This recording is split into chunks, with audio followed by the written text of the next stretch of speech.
Hello everyone.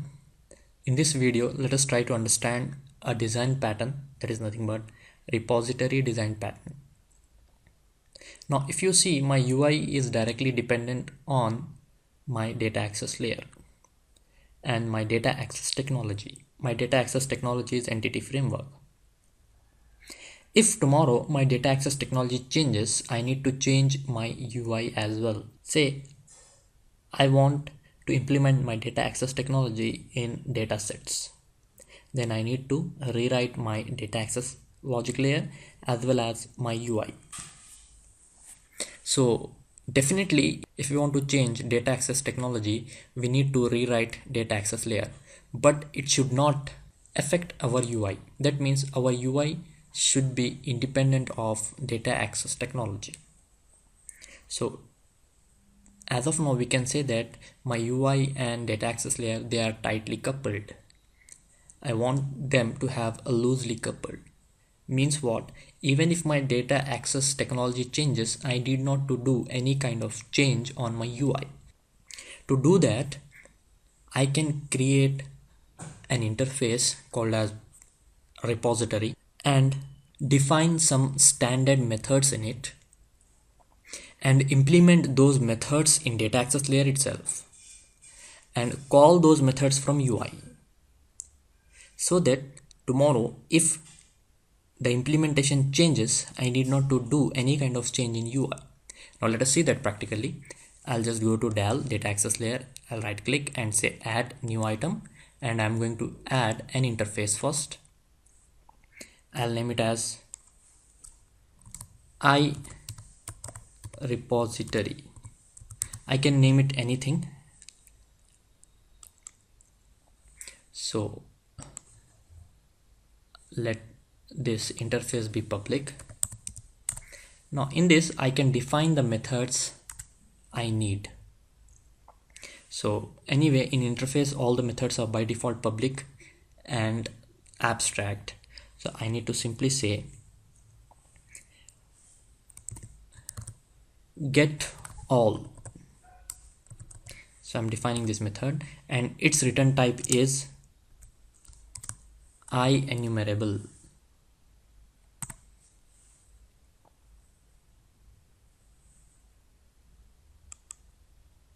Using system.collection. So it is going to return me a list of some objects, what I do not know as of now. Next, I'll just say get by ID, and here I'm going to pass int ID, and it is going to return a single object. So I can say the return type can be dynamic. We know very well that dynamics are something that defines the type at the runtime. So for now, I'm moving with these two methods. Now this is my repository. If I want to work with employee, I need to implement employee repository. If I want to work with department, I need to implement department repository. Now I'll just add repository for each and every entity. Say add new item. It is nothing but a class. I will name it as repository employee. So let this class be public. Now my repository employee should implement the interface iRepository.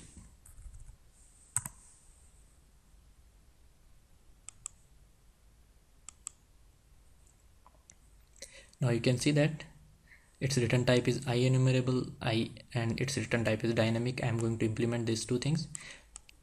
For get all employees, so I can create the object of my org entities. So I can create that object here itself so that I can use it wherever I need. My organization entities OE equals to new my organization entities, and here I can simply say return OE dot employees dot to list, and here I can say return OE dot employees dot find. I can use find method. I can find it by the ID. Find, I can simply pass ID. That's it. Now I'll say save all and I'll rebuild this. Rebuild succeeded. From my UI, instead of creating object of my organization entities, I'm going to create the object of repository employee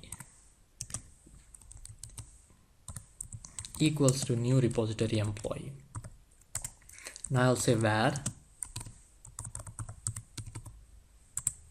employees equals to repository employee dot get all. That's it. I'll put a breakpoint here. Say 5 F11. Now this creates the object. Then I'm going to call get all. Now get all is implementing entity framework. It should return me all the records. Say F10. Now if you see, I should get all the employees. Now tomorrow, if my data access logic changes, that means instead of working with entity framework, I need to work with data sets or data reader, then I need to make changes here. That's it. I need not to make any changes in my UI. But the issue here is, if I have some hundreds of entities, I need to implement the interface for each and every entity.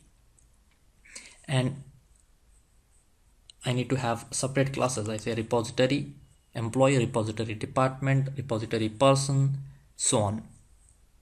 What I want to make this a generic. Yes, that means I want to have a generic implementation. I can do that with the help of templates. That is nothing but generic templates or generic classes. So I'm going to implement a generic repository in my next video. Thank you very much.